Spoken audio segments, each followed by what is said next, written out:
How long can you hide from the consequences of your actions before they finally catch up with you?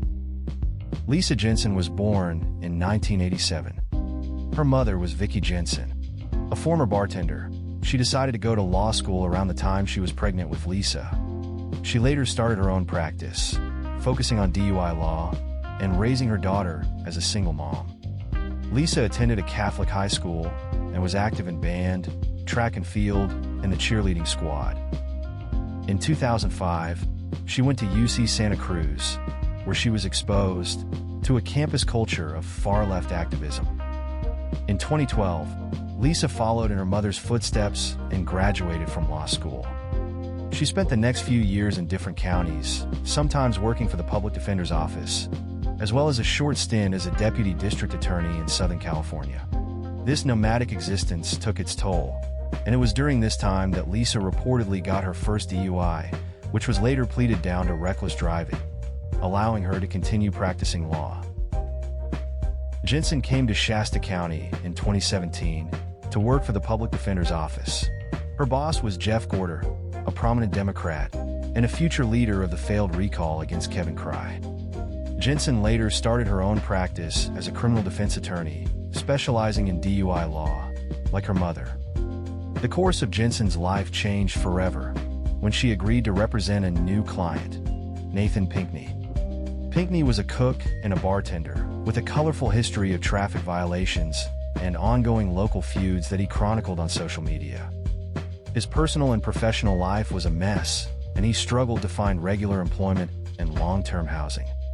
Pinkney needed Jensen's help in obtaining a restraining order against his girlfriend, who he says assaulted him with a frying pan.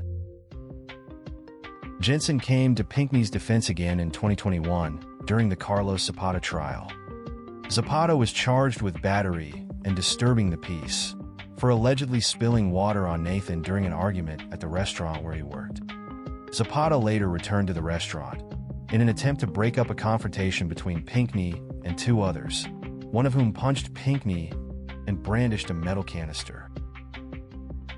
District Attorney Stephanie Bridget moved quickly to press charges against Zapata and assigned a total of 3 deputy district attorneys to the trial, in what was seen by many as a politically motivated overreaction against a supporter of the effort to recall 3 supervisors. Pinkney took the stand against Zapata to tell his side of the story, but the jury was unconvinced and acquitted Zapata on the more serious charge of battery, while upholding the lesser charge of disturbing the peace.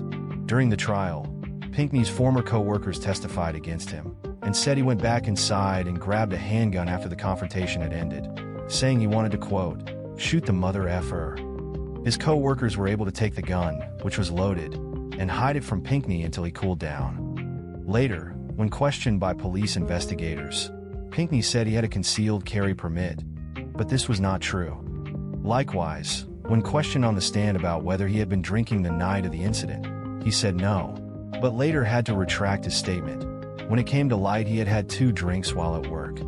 Though Pinkney was never charged for pulling a gun at work or for the threats of violence against Zapata, he was fired the next day from the restaurant.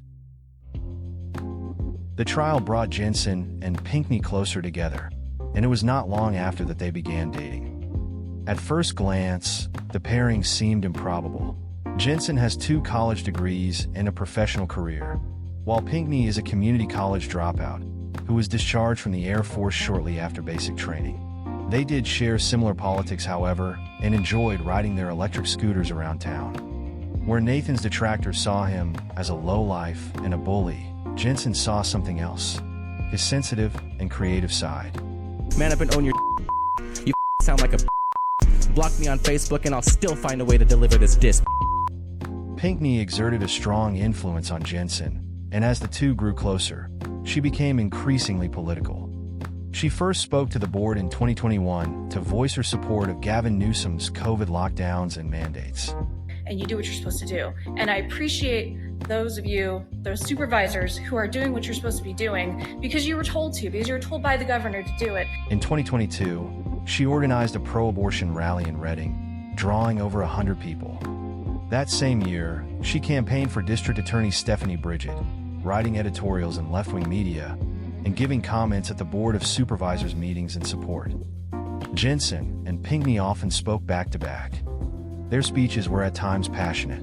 You're out here trying to start a civil war because you're afraid of calculators, and you can't deal with a little boy trying on his mom's high heels. That is a you problem. At other times, nonsensical.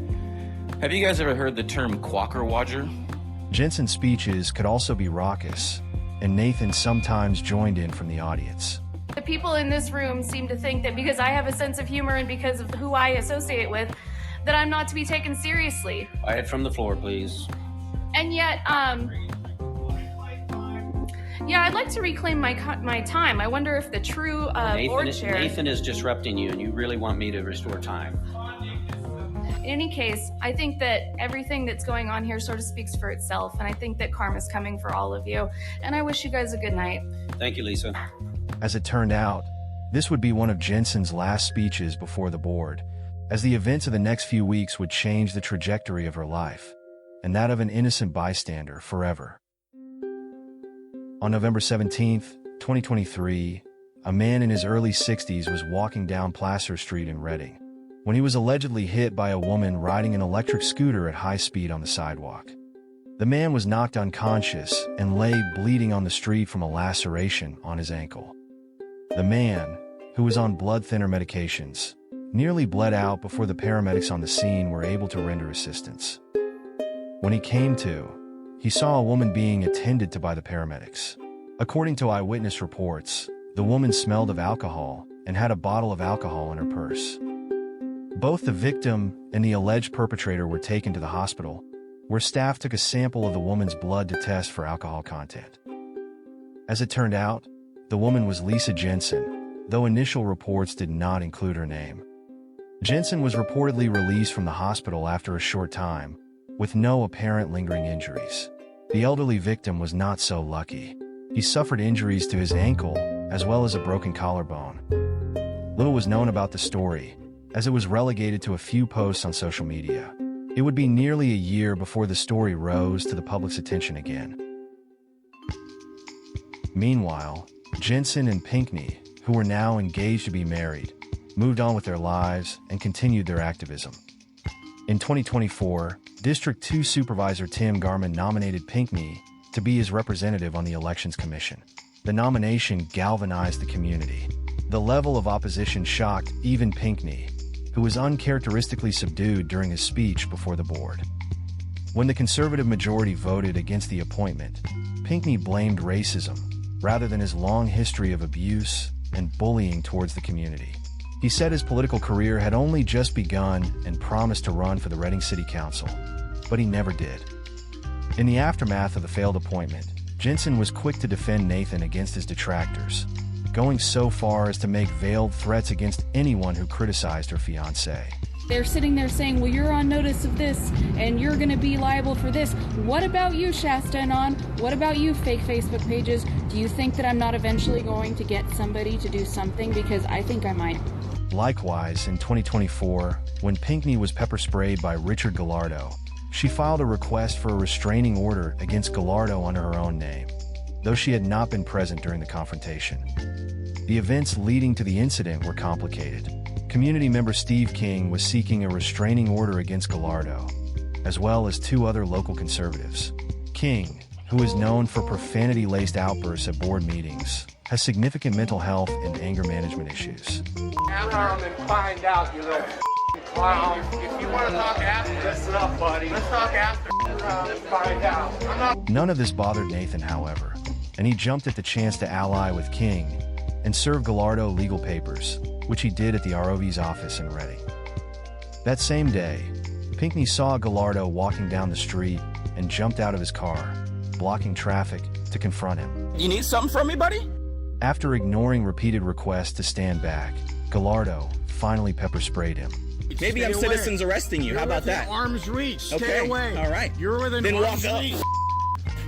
I gave you. I gave you warning. Don't worry, I'll call Rich the police. Gallardo just pepper sprayed me Yeah, I did. after filming my vehicle. Yep, I'm calling the police right now. Yep, man. As it turned out, King had already decided to drop the request for a restraining order against Gallardo, rendering Pinkney's service as unnecessary and moot. Yeah. Stay away. Do it. I swear to God, dude. Later that day, Jensen prepared a solution of Dawn dish soap for Nathan to wash his eyes in, while she dutifully recorded. At the hearing for the restraining order request, Jensen was flustered and struggled to present her arguments, which were weak. In an effort to save face, Jensen eventually gave up her request for a restraining order against Gallardo before the judge could deny it. Despite these legal setbacks, Jensen's services are in demand. Her ads appear in left-wing media. On her resume, she lists herself as a freedom fighter, and she has become the go-to attorney for local left-wing activists. Jensen represented former Elections Commissioner Suzanne Barrymore against DUI charges in 2023. Barrymore got a second DUI a few months later and resigned from the commission soon after. And when Jenny Noane held a sit-down protest in the board chambers, Lisa was on the scene to speak with the sheriff's deputies on her behalf. As it turned out, she would soon need to draw from her years of expertise for a new client, herself, as the events from the previous year finally caught up with her. It was not until November of 2024, a year later, that Jensen's blood was finally tested. When the results came back, the district attorney's office filed 3 felony charges against Jensen, including a charge of DUI with injury, which carries with it the possibility of years in prison. Given Jensen's high profile in the community, an arrangement was made to have a Butte County judge sit in place of a local Shasta County judge. So far, only a single deputy district attorney has been assigned to the case, in contrast to the Zapata trial. The charges against Zapata were also filed within 60 days, while the Jensen charges took an entire year to file. Word of Jensen's felony charges have reached the California State Bar, which has placed a disclaimer on Jensen's record. The bar may choose to initiate their own investigation that would decide if Jensen can retain her license to practice law. Likewise, a contract that Jensen had with the county has since been terminated. The life of the alleged victim has been at a standstill since the accident. The victim, who once enjoyed taking daily walks, is now relegated to the use of an electric mobility scooter to get around. The same is not true of Jensen and Pinkney, however, who were recently married, at a ceremony officiated by District 2 Supervisor Tim Garman. In the wake of the charges, Nathan has lashed out wildly on social media. He believes the outcry over his wife's alleged crime is actually an attempt to take him down, rather than the natural consequences of years of bad actions by himself and Lisa. He's even gone as far as to threaten the reputation of the attorney for the alleged victim, and has been served paperwork for 2 separate restraining order requests. Jensen, likewise, remains unapologetic and asserts, improbably, that she is not guilty of the charges. Lisa and Nathan are now at a crossroads. Do they continue to live in denial and blame everyone else for their own misfortune? Or do they take responsibility and admit to themselves the truth, that they are their own worst enemies? I think that everything that's going on here sort of speaks for itself, and I think that karma's coming for all of you. And I wish you guys a good night. Thank you, Lisa.